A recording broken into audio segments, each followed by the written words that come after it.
هلا. في القناة دي هنشرح تجارة الدومينات. يعني ايه تجارة الدومينات؟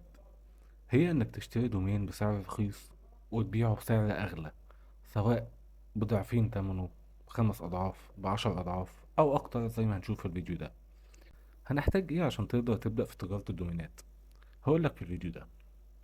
اول حاجة هي انك يكون معاك مبلغ من دول علشان تشتري اول دومين ليك. يعني مثلا ممكن تشتري دومين زي ده ب2 دولار، أو دوت نت ب10 دولار، برو ب3 دولار، شوب ب1 دولار، وأونلاين ب2 دولار، أو دوت كوم ب5 دولار كحد أدنى طبعا. يعني أنت محتاج مبلغ من 100 جنيه أو 50 جنيه في حالة دوت شوب، لحد 500 جنيه عشان تبدأ في تجارة الدومينات. طب دلوقتي أنت اشتريت أول دومين في حياتك، اشتريت دومين دوت كوم ب10 دولار. هتعمل ايه؟ في القناة هنا هشرح لك ازاي تبيع الدومين ده بسعر غالي. هقول لك كل الطرق، لكن محتاج طبعا انك تشترك في القناة والكلام ده عشان تشوف باقي الفيديوهات والشروحات والكلام ده كله. لكن تعال نفترض مثلا ان انت دلوقتي ما عندكش خبرة خالص، وجبت دومين دوت كوم.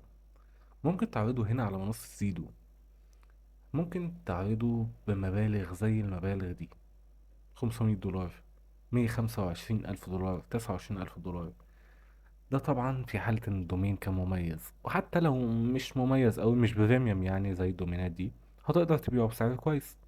يعني أنا أول دومين بعته على سيدو كان دومين من حوالي 10 حروف، وبعته ب600 دولار، وأنا جايبه ب10 دولار. فدي طريقة إنك تعرضه على منصة زي منصة سيدو، وتنتظر حد يجي يشتري. في طريقة تانية، وهي إنك تعرضه على موقع تاني زي أفترنيك. ده موقع تابع لجوداتي، وده الأشهر طبعا.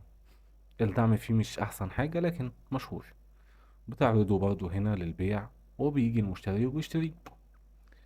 طيب، أنا ممكن أعرضه على سيدو، وممكن تعرضه على أفترنك.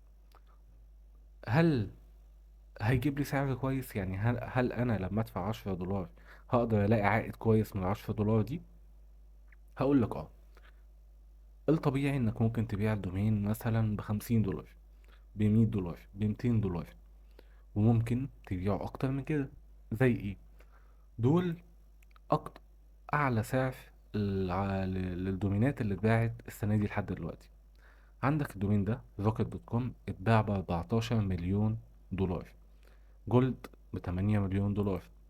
الدومينات دي كلها تمنها 10 دولار بس، اللي هي دوت كوم.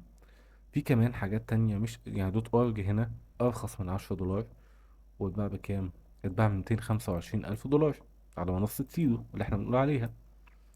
عندنا ده اللي هو ب3 دولار تقريبا، 2 دولار، اتباع ب199 ألف دولار. طيب، هل الموضوع سهل؟ مفيش حاجة، مفيش شغل سهل.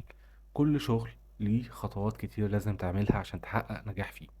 وفي القناة هنا أنا هجيب لك من الأول خالص، خطوة خطوة، لحد ما تقدر تبيع أول دومين ليك وتاني دومين ليك. وهنتابع مع بعض لحد ما يبقى عندك محفظة دومينات كبيرة، تقدر إنك تبيع من غير ما تسوق حتى.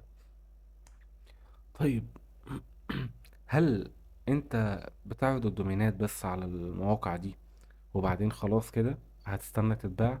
لا.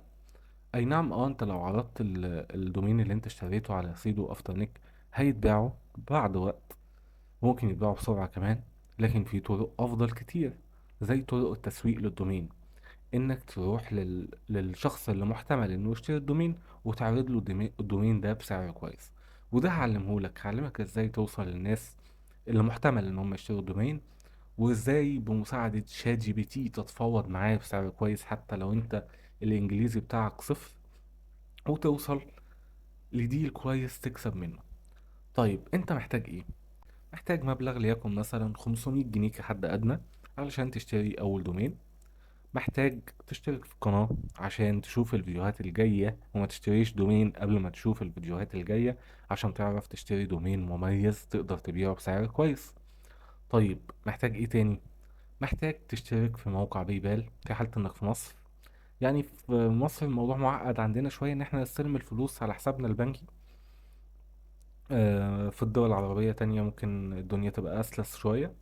فأنت هنا في مصر محتاج حساب بيبال عشان تستلم عليه فلوسك، وهتحتاج فيزة ايزي باي من البريد المصري عشان تربطها بحساب البيبال ده.